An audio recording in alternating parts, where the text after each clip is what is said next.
অস্বাস্থ্যকর, অনিরাপদ ও ফুড গ্রেডবিহীন ড্রামের ভোজ্য তেল ব্যবহারের প্রতিবাদে ময়মনসিংহে ক্যাবের মানববন্ধন। Consumers association of Bangladesh cab Mymensingh জেলা কমিটির উদ্যোগে দেশব্যাপী কর্মসূচির অংশ হিসেবে ক্যাব কেন্দ্রীয় কমিটির নির্দেশনা মোতাবেক ক্যাব ময়মনসিংহ জেলা কমিটির উদ্যোগে 22 এপ্রিল 2024 সকাল 10টায় ময়মনসিংহের জেলা প্রশাসক দিদারে আলম মাকসুদ চৌধুরীর নিকট স্মারকলিপি হস্তান্তর করা হয়। Consumers association of Bangladesh cab Mymensingh জেলা কমিটির সভাপতি অ্যাডভোকেট এম এ কাশেম, সহ-সভাপতি অ্যাডভোকেট আব্দুল মোতালেব লাল, সাধারণ সম্পাদক জি এম রহমান ফিলিপ, সাংগঠনিক সম্পাদক সুমন চন্দ্র ঘোষ জেলা প্রশাসকের নিকট স্মারকলিপি হস্তান্তর করেন। পরবর্তী সময়ে দুপুর 12টায় ময়মনসিংহ নগরীর নতুন বাজারে টপ ট্রেন সামনে 2 ঘণ্টা ব্যাপী মানববন্ধন অনুষ্ঠিত হয়।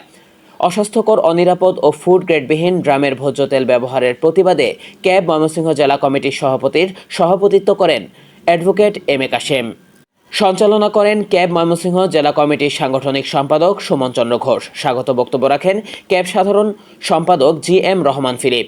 আরও মানববন্ধনে বক্তব্য রাখেন ক্যাব জেলা কমিটির নেতৃবৃন্দ, রাজনৈতিক, সামাজিক, স্বেচ্ছাসেবী সংগঠন ও সিভিল সোসাইটির নেতৃবৃন্দ।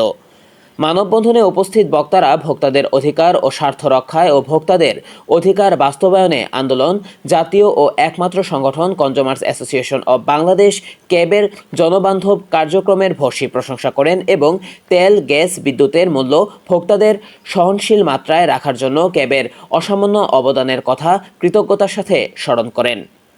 এদিকে ক্যাবের নেতৃবৃন্দ ও মানববন্ধনে উপস্থিত সংগঠনবৃন্দ অস্বাস্থ্যকর, অনিরাপদ এবং ফুড গ্রেডবিহীন, মানব স্বাস্থ্যের জন্য ক্ষতিকর খোলা ভোজ্য তেলের ব্যবহার নিষিদ্ধকরণে সরকার প্রণীত আইনের যথাযথ বাস্তবায়ন প্রত্যাশা করেন। প্রিয় দর্শক, এই ছিল এখনকার সংবাদে। আমাদের পরবর্তী সংবাদ দেখার আমন্ত্রণ রইল। আল্লাহ হাফেজ।